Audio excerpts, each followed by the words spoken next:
Hello there, welcome to the Football Bloc. My name is Brandon, and today we're going to look ahead to the Arab Cup 2021 quarterfinals, and I'm going to give you my predictions. If that sounds interesting, then let's hop right into it. One step beyond.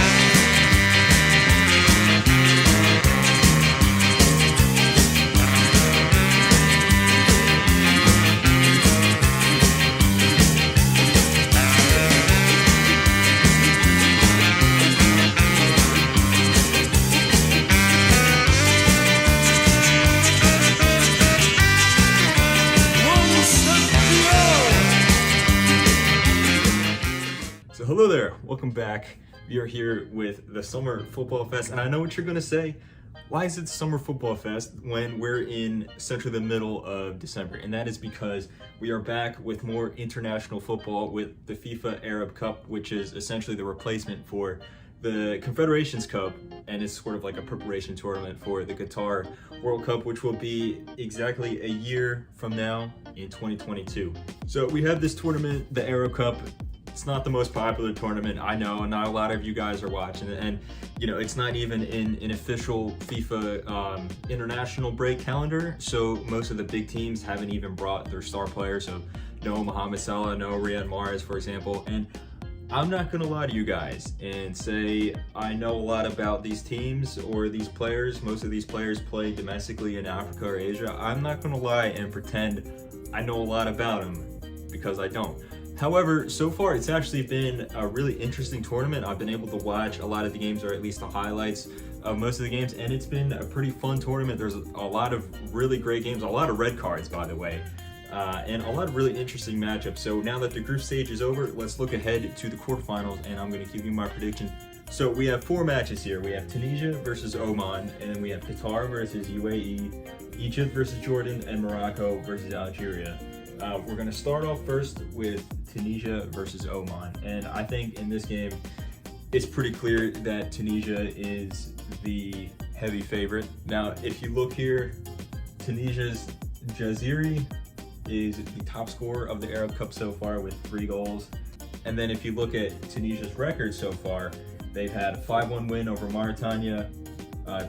They actually lost 2-0 to Syria, but then they won over the UAE, so they finished top of their group. Meanwhile, Oman up in Group A kind of had a mixed bag so far.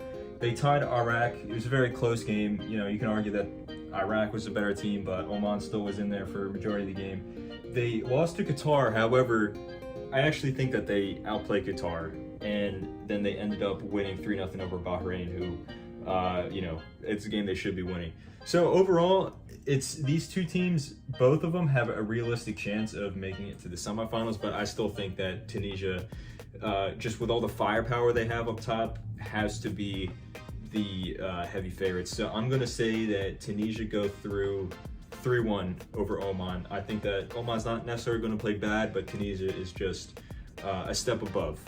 Now on to the next match, we have Qatar versus UAE, and this is going to be a crazy game because these two teams absolutely hate each other, not just in a football sense, in a geopolitical context. There's a lot of, you know, tension going on there. Qatar cut off diplomatic relations with UAE a few years ago, all this crazy stuff that we don't really need to get into. But in terms of football, these two teams played each other in the 2019 Asian Cup, and if you guys watched that tournament, you will remember that UAE was the host of the tournament and Qatar ended up winning the whole thing.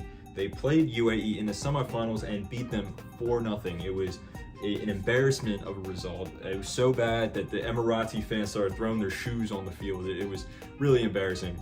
So when it comes to this game, Qatar is not necessarily as good as they were in 2019.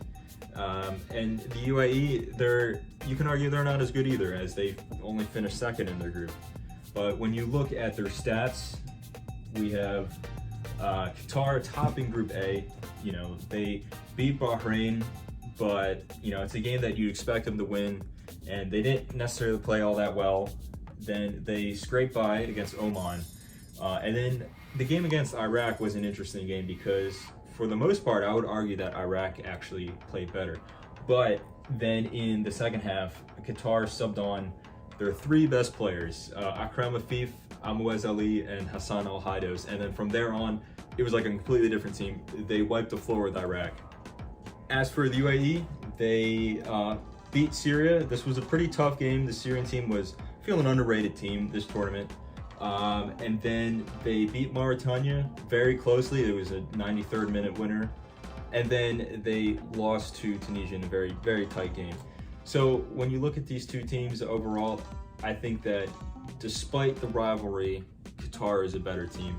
Now, it's going to be very interesting because obviously these two teams hate each other. And when it's a rivalry, they always say, you know, throw all logic out the window, throw all the history and the stats out the window. But still, I think if Qatar play their three players of Afif, Al Haidos, and Ali, I think that it should be an easy win in the bag. Now, that's all predicated on those three players if they play. If they don't play, it can really go either way. But I think that now that we're in the knockout stages, the coach is not going to bench those three players. And I think they're going to start, and I think that Qatar is going to win 2-0.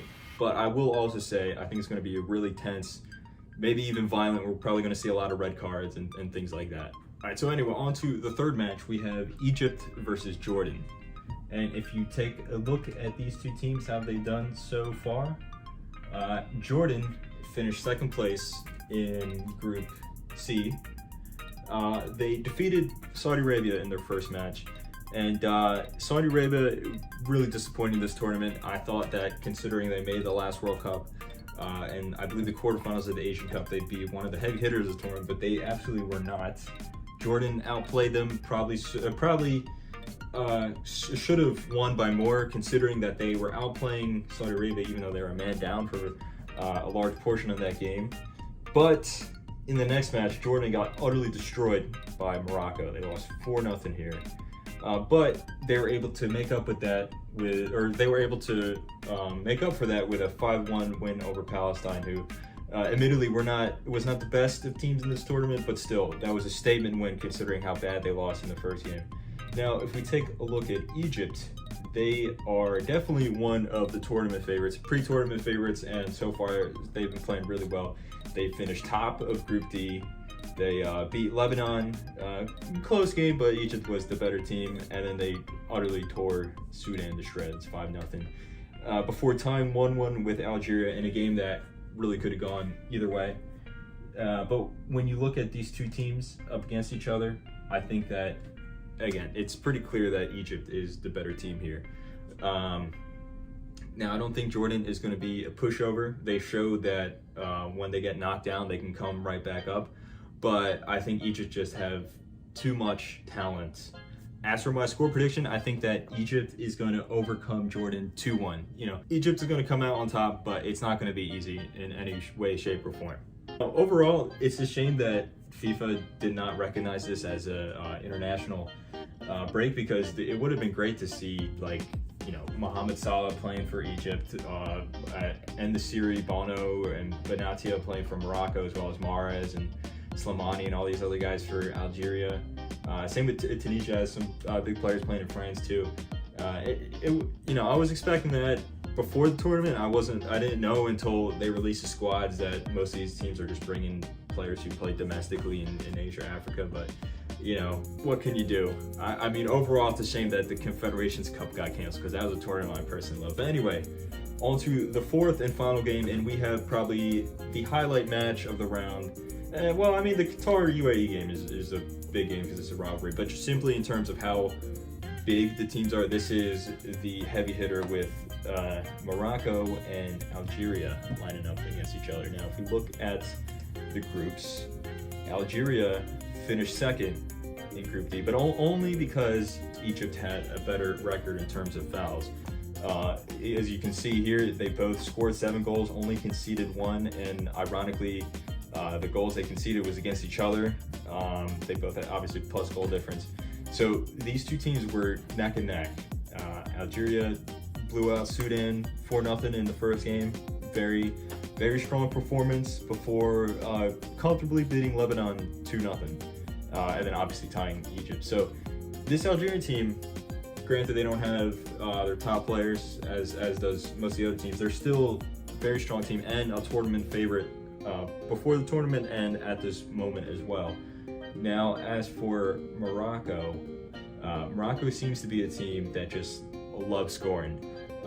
They blew out Palestine 4-0 before blowing out Jordan 4-0, and then beating Saudi Arabia 1-0, but at that point they had already obviously cleared up qualification. They have scored 9 goals and conceded 0. So just statistically, they are the best team in the tournament so far, meaning that this match between Algeria and Morocco is going to be a very interesting match to watch. Both teams are probably going to be throwing everything at each other, and considering both teams have scored an obscene amount of goals so far, I think that this match is probably going to be the complete opposite. I think both teams are probably going to sit back and defend because they know how dangerous each attack is, which will be disappointing. We always hope for a high-scoring affair, but I don't think that'll happen. I think it's going to be a really tight game. I think it's going to go to extra time, and I think it's going to be tied. I'm going to say it's going to be tied 1-1 after regulation, and then going to go to extra time, and I am going to say that Morocco is going to squeak by with a goal in the last minute, sending them to the semifinals. So anyway, guys, that has been my predictions for the 4 matches in the Arab Cup Quarterfinals. So far, I have Tunisia, Qatar, Egypt, and Morocco being the teams advancing to the semifinals. Let me know if you agree with my predictions. If you disagree, do you think a team like Oman can pull off the upset? Do you think UAE is going to get revenge on Qatar for the Asian Cup semifinals? Either one of Morocco or Algeria can go through. They're both very strong teams. Who knows?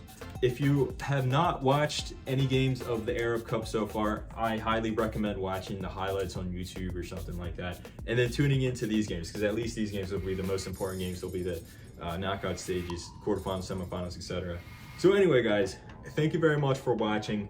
My name is Brandon. This has been the Summer Football Fest in December, presented to you by the Football Bloc. I hope you guys have a nice rest of your day. Make sure to like and subscribe. One step beyond.